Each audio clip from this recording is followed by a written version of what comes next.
Welcome. I'm Doreen Milano, and this is Big Ideas Small Business. And today we are doing a coaching roundtable. We're going to do some live coaching. So stick around. You're tuned into Big Ideas Small Business with Doreen Milano.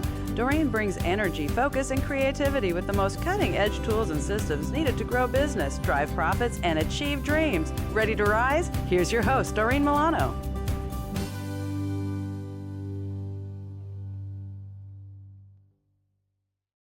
Okay, so our coaching subject today is going to be Stephen Wood. He just moved here from California, and he's now in Texas. And one of the things that we are going to answer for him is what he needs to do to really get himself established in Dallas area as a magician. I was going to say musician, but that's not correct. Actually, it is correct for me too. Well, that's right. You do have a degree in music. I have a master's degree in tuba performance. I actually play tuba. Everyone's going, there's a useless degree. Yeah. I was wondering about the performance side, but we'll coach you on that. For tuba, I'd like to see it. Thank you. I was asked to do something special for the camera. Hi, camera. So can I borrow a dollar bill from someone? Oh, I just happen to have one. Oh my gosh, it's like you were coached. It's like you were coached. Wow. Do I get it back? I'll tell you what, I'll make a deal with you. I'll give you this bill back exactly the way you gave it to me. Is that all right? That works. Okay, good. Now, I'm not going to tear it up or do any corny magic stuff, no burning. But I am going to show you my 28-year-old son's favorite trick. Now, to do that, I'll have to show you my favorite bill for any show that I do. So please, watch the 5. It will never leave your sight. But with a twist and a blow, I'll take and turn that bill into my favorite bill for any show that I do. And my favorite bill happens to be a $100 bill. And I really have to stay away from asking you to say "wow" backwards. So can we change our deal? No. But you do bring up an important problem with this trick. And the problem with this trick is that greed wins out. Yes. See, because I gave you my word that I'd give you your bill back exactly the way you gave it to me. You know, and part of coaching in Texas, your word is an important thing. I'm glad you know that, and I know that my word is not worth $95. And if it is, you know what that makes you? My ex-wife. I'm not going to let you ruin the joke. Thank you. So now you're in California, right? No, yes. So now what I have to do is show you my 28-year-old son's least favorite trick. And his least favorite trick is when I take the 100, give it a twist and a blow, and I change it back into the 5. Now that may be his least favorite trick, but at least I get to keep my integrity alive as a man and give you that bill back exactly the way you gave it to me. Yeah. Wow. Thanks. Thank you. Very good. Thank you. Isn't it nice to know I actually know what I'm doing? All right. Well, that just means that what we can really help with here is how do we get you established in the Dallas market as the incredible magician that you are, right? Right. So we're talking about a lot of different things. And Malcolm, what do you have to say at this point? Well, that was incredible, by the way. Thank you. That's the first thing. What I noticed right away is that with what you do, you have to have the ability to communicate with an audience, have them laugh. So there's some skills there that allow you to expand upon what you're doing. So here's my first question to you: is when you go out and actually, perform, are you doing magic only, or are there other things that you do with your performances? When I perform, it's a total thing. It's not just magic. It's personality. It's jokes. It's having things prepared in the back of your mind so that when you have a chance to improv, that you can use those things to improv. It's a combination of things. It's one of the things that I had to learn about what I do is that I'm not just a magician. I'm actually doing something that's important. It's entertainment. It's taking people away from the problems that they have and transporting them to something else so that they can forget about their problems. When you understand how our brains work, when you have problems and then you encounter that kind of entertainment, the entertainment takes you away from that. It changes the way your brain works so that when you go back to the issue or the problem, you can actually look at it with fresh eyes. And I have found out that good entertainment, like what I give, is important for our society as a whole. I love that message, and that leads to my next question is, when you market your business, are you marketing that or are you marketing magician?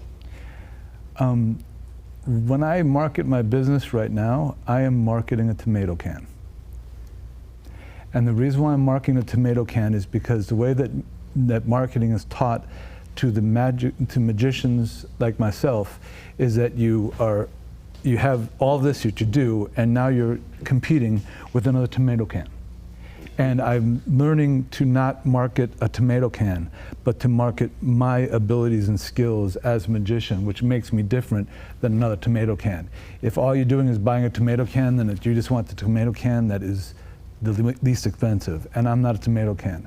I'm really good at what I do. I know what I do is worth it. There's value to it, and I want to market that value, not the tomato can. I love it, and that's where I'm seeing the opportunity. When you spoke, you didn't speak about the magician. You spoke about the opportunity to entertain and the opportunity to make an impact and to make a difference, and that opens up a whole world for you, for corporations, where they can see that things are possible even though they can't see it.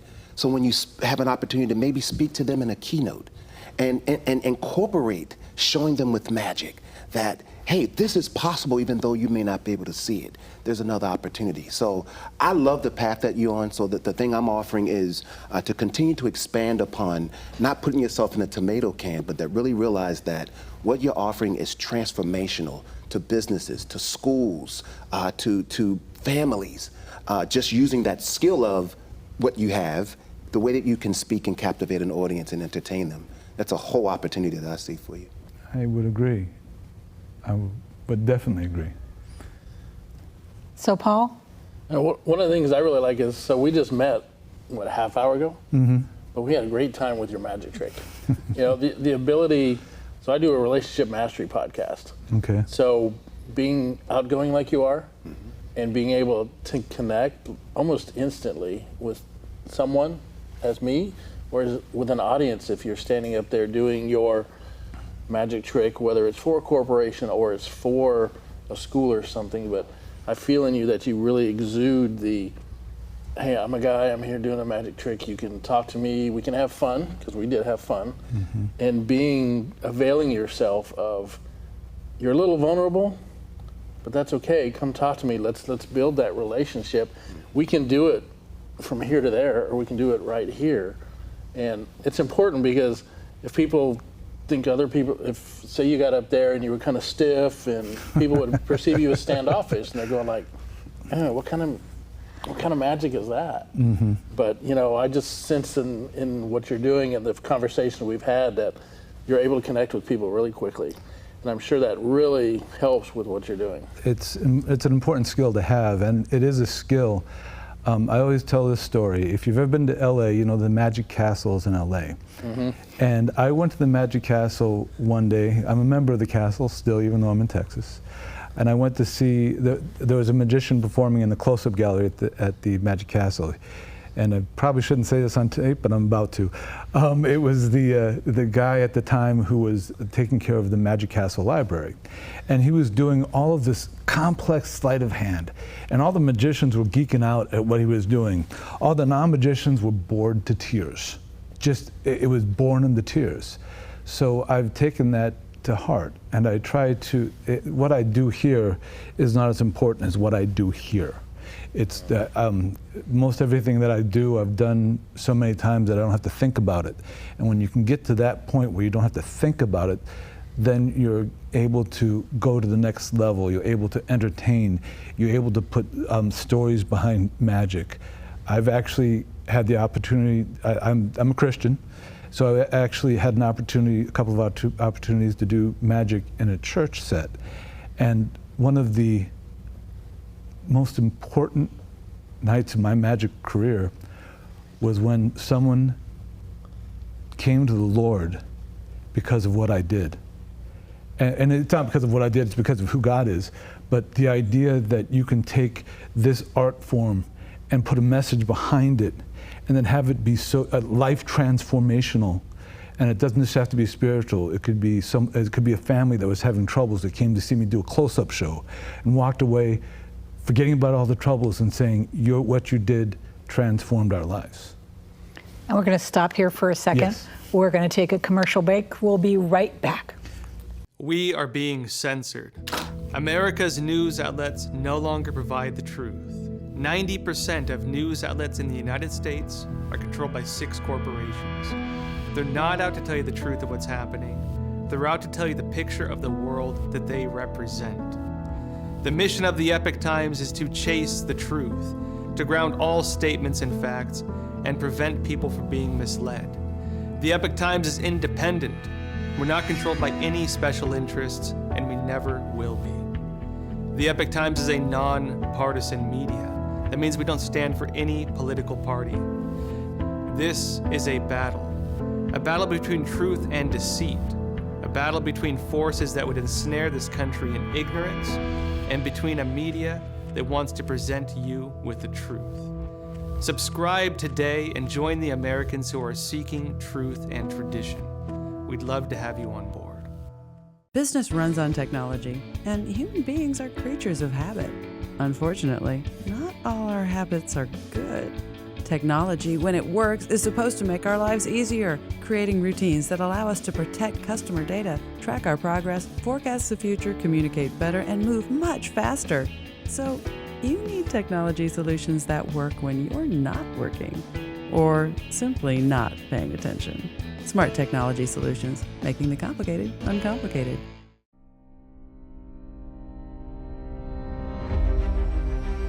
My American dream is to help you stay healthy and energized so you can live your American dream. Our American dream is equipping future generations of American dreamers. My American dream is to protect my community so they can live their American dream. My American dream is to bring you some spice and flavor to your life. Our American dream is ensuring what's most valuable to you. Our American dream is creating opportunities for healthcare providers so they can have their American dreams. My American dream is serving our business community and advocating for all of your American dreams.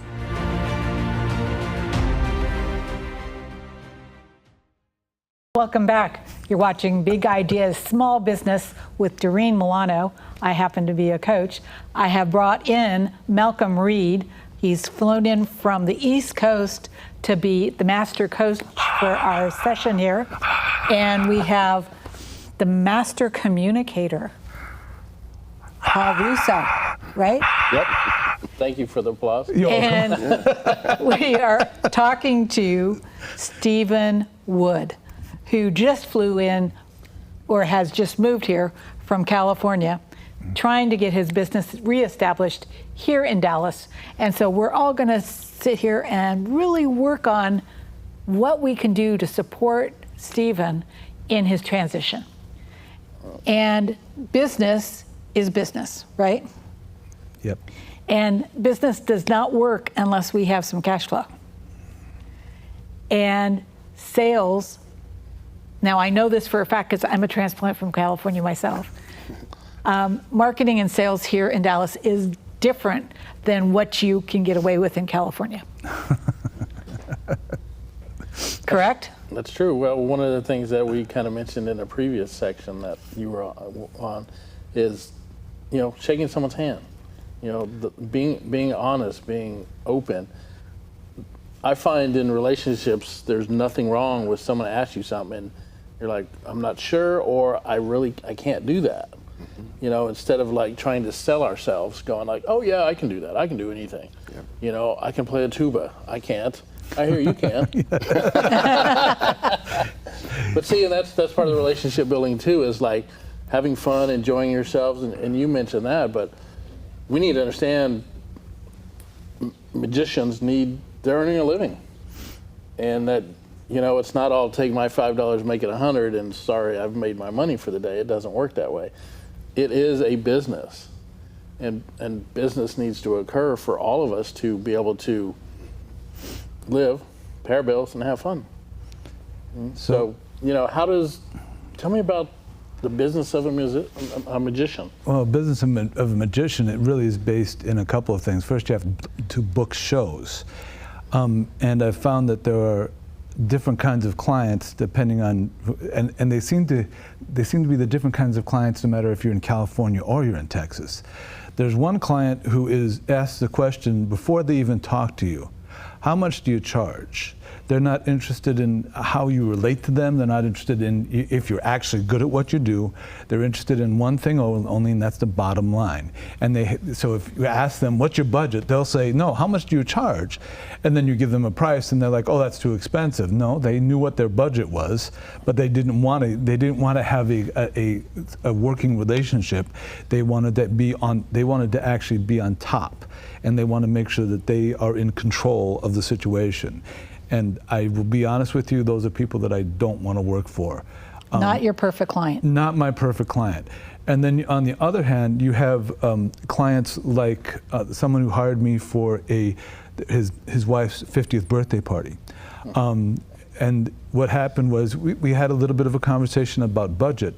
But when I got there and after the show was done, he said, I am so glad I found you. You made this party shine.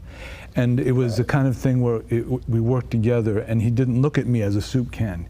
He looked at me as someone who could come into the party and give his party and his wife the magical experience that goes beyond just doing tricks, the magical experience of making her the center of attention. And he got a couple of kisses, and he said something to me that I'm going to say to you. He said to me in private, thank you, I'm going to get laid tonight. There you go. Well, that's not a bad business model. No, it's not. But that business model needs to translate over to this. Right. So in my business model, I get a lot of business off of a lead generation site called bark.com.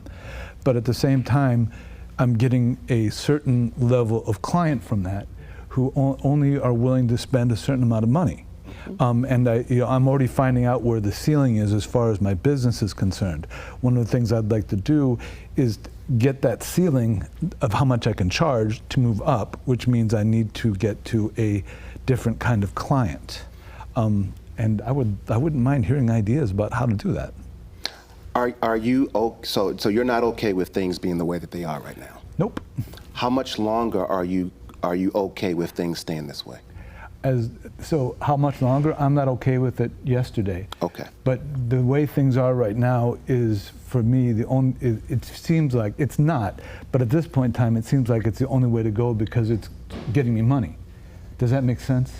I understand the challenge. It's normal. Right. It's a normal challenge that, not just in your industry, that others face in other industries because, as you mentioned, everyone looks the same. The question becomes, are you receptive to doing things differently? Yes. So I want you to remember this phrase. It's called market dominating position. Okay. You must create that. And let me explain what it is. It's where you're no longer in the same box as magicians. It's where you shift from going internal about what you do, and you're going to now talk to the world based on what they want. Example. The guy who you did the party with, he said, man, you made my wife feel a certain kind of way. See, when you step outside of the magician who the world sees you as just another magician, and you connect with what the person feels as a result of their experience with you, you lead your marketing with that versus you completely don't even mention magician. You talk about the problem that this person has that they're looking for a solution for. And when you are speaking their language based on what they're feeling and what they're looking to achieve, all of a sudden, magician never comes up. What comes up is, how are you going to make me feel? And this happens before they meet you. And there's a formula for that. there's a formula that will allow you to separate yourself and create a market dominating position. And here's the formula. I'm going to give it to you right now. First step, it's called the conversion equation. First step is your client has a problem they don't want. Okay. Your client is looking for a solution that they can't find. And then your responsibility becomes to educate them in a way that's not salesy. Just educate them that you and your services are going to solve that problem far better than any of your competition. And by the way, you're not speaking as a magician. And then you make them an offer so compelling they can't say no. And when you follow that formula, what happens is they're attracted to you. You no longer have to force yourself into these places where you're in this this little pond with a whole bunch of other fish. Mm-hmm. You're in this little pond and everyone's coming to you because you have a market dominating position. No one's talking about price. Price becomes irrelevant. And we can have we're limited today, so we can talk a little bit more offline about specifically how you go about tapping into that. See, my business saying is, I use magic to create memories that last a lifetime, and nowhere in that is I use $250 to get you to pay me so I can do a show for you. I get it. Nowhere in that. I like that the idea of having the market dominating position. Yeah. So another issue I see within my own business is that I do most of my marketing through the same site. Right. So the next question I would have is getting to that market dominating position, letting them see that they get much more benefit from me than they get from any other magician. The next question is, how do I get my name marketed out into the public without using a marketing site that I'm paying for like that? Well, for now, that's like, good. I'm sorry, Paul. One of the ways is, okay, so you have a gentleman who loved what you did for his wife, and there were probably other people there too, correct? Yeah, I had 3 guys give me tips after that show too. That's good. So have you, in establishing relationships and going outside, have you contacted your client and says, I'm glad you had such time. Do you have anyone that you can refer to me? No, I have not. Okay, because in business, and I have my own business, I'm the same thing. We forget to ask. That is the biggest thing. I can make the world's best presentation, but if I don't ask you, you're going to say, hey, that was a great presentation, see you later.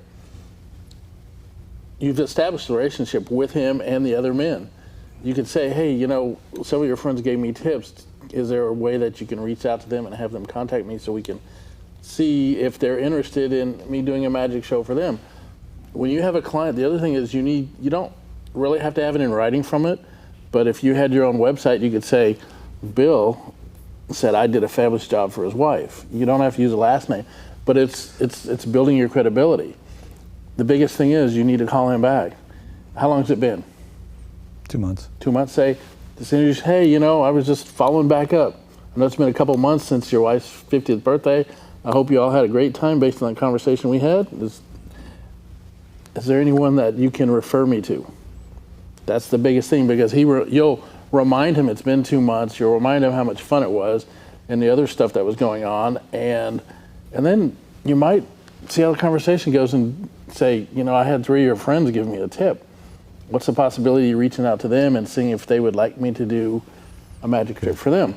So because we also don't follow up. If we don't follow up, we can't ask again. Because at your magic show is not, or your, I don't want to say magic show, at your presentation, experience, sorry about that. I mean, that's thinking outside the box. You know, I put you in a box there. I didn't mean to put you in a box. But you can't do it right there during your presentation. It's not tasteful. After a week and a half, follow back up with them. That will get you the memory of the presentation. It'll make them smile. That's all building that relationship. And I think the biggest piece here is that you provide experiences. Yes. Yes. Yeah. You just have, magic is how he does it. How you do it, but you provide experiences. Yes. So on that note, we are going to stop for a second for a commercial break, and we'll be right back.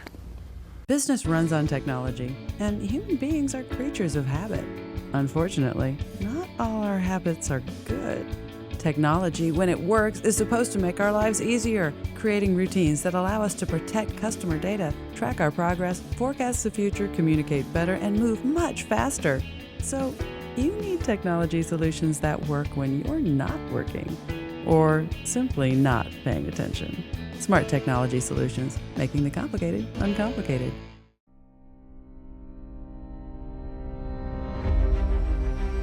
My American dream is to help you stay healthy and energized so you can live your American dream. Our American dream is equipping future generations of American dreamers. My American dream is to protect my community so they can live their American dream. My American dream is to bring you some spice and flavor to your life. Our American dream is ensuring what's most valuable to you. Our American dream is creating opportunities for healthcare providers so they can have their American dreams. My American dream is serving our business community and advocating for all of your American dreams.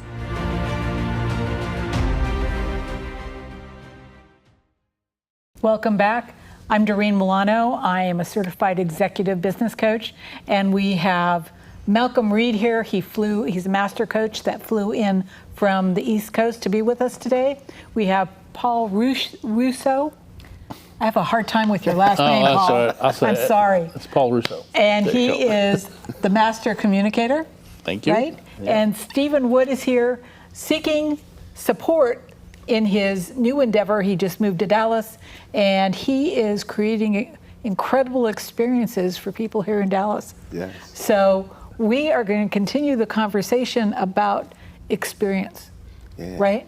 Absolutely. And this is something that I think all businesses can really relate to, because what you do, you may be selling a car, you may be selling a refrigerator, you may be selling clothes, but it is the experience that the client gets that makes you memorable.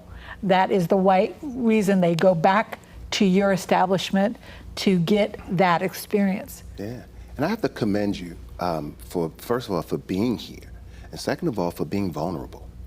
That is the most difficult thing for a business owner, is to really say, you know what, I'm going to open myself up and be just vulnerable to receiving information. And the fact that you're doing that, that in of itself, I felt your energy when you were talking about, when you went into the church, and I felt you get emotional. That is part of that experience that you create. You can tell that this matters to you.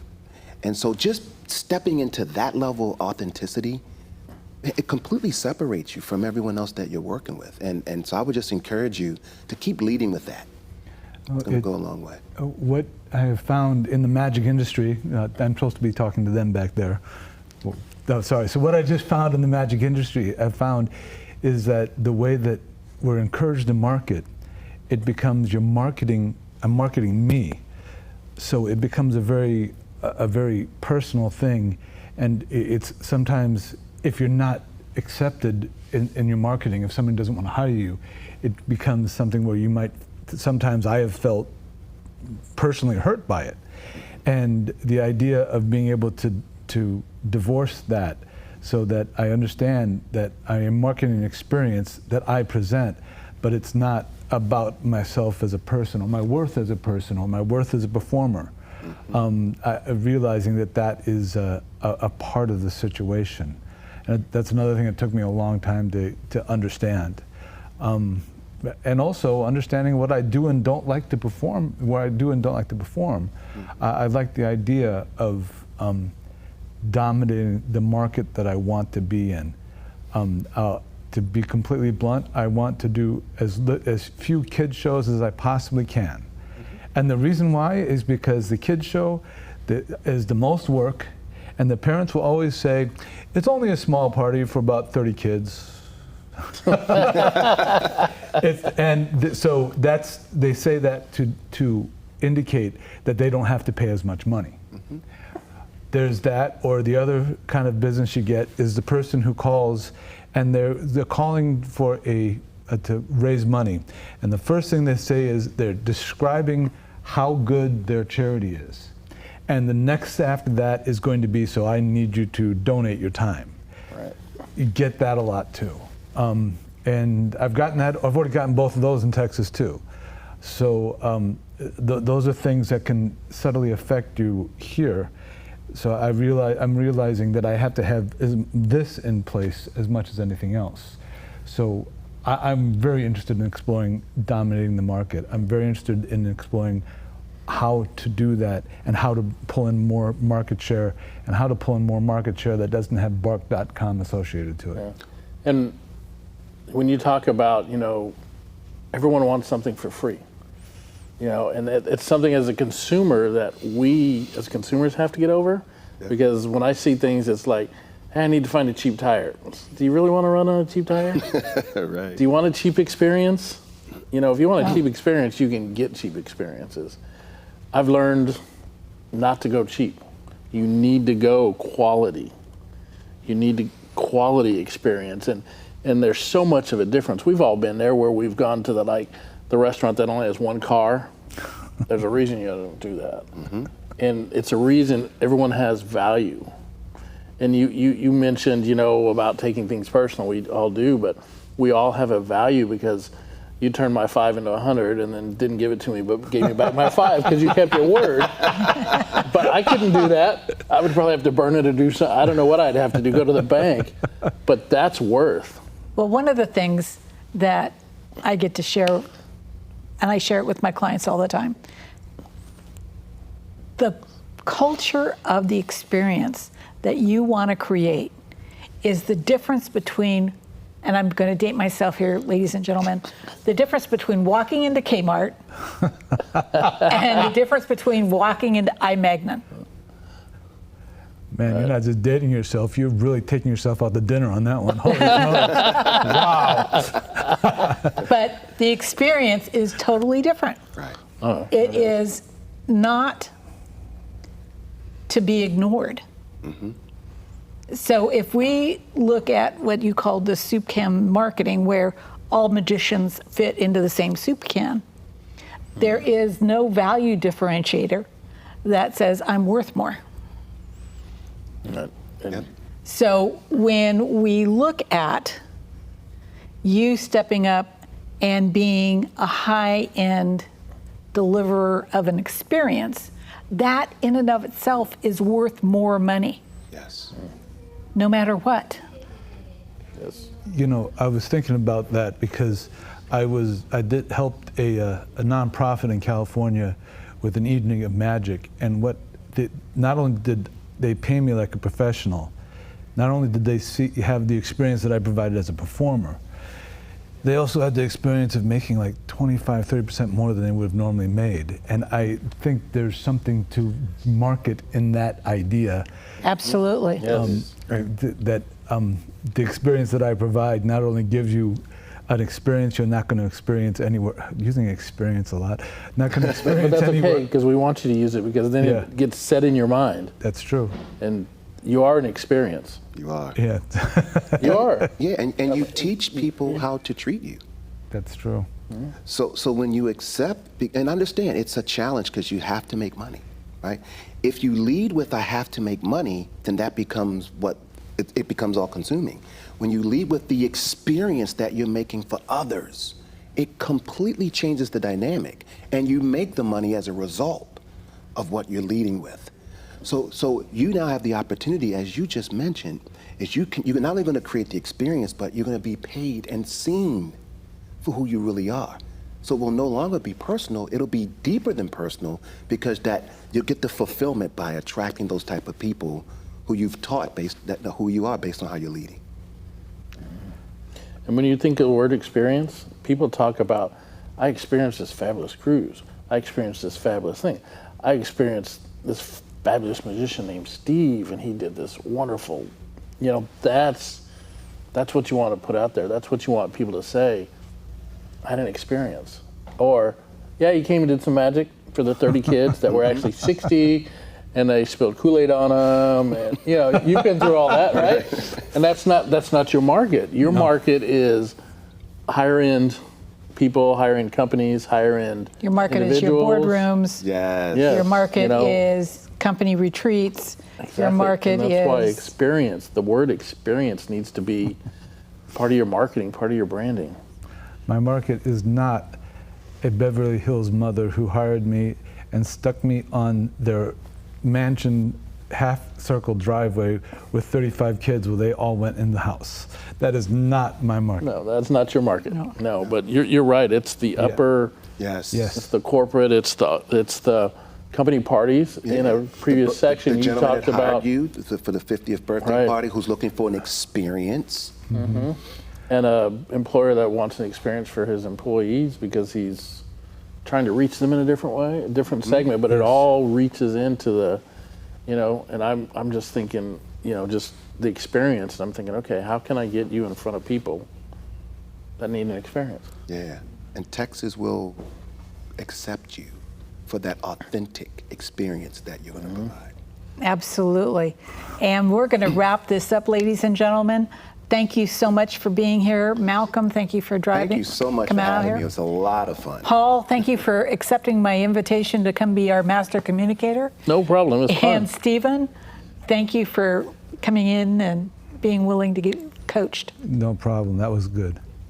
And you can find the OBBM network on Roku. Big Ideas Small Business you can find on Rumble. Give us a Rumble. Share us with your friends. The sponsors of Big Ideas Small Business today are Office Furniture Source and Grace Point Media. We're recorded in front of a live audience. Thank you so much. See you soon. The fact is, business has changed. Engagement has changed. And for us to recover our businesses and our communities, we have to engage differently.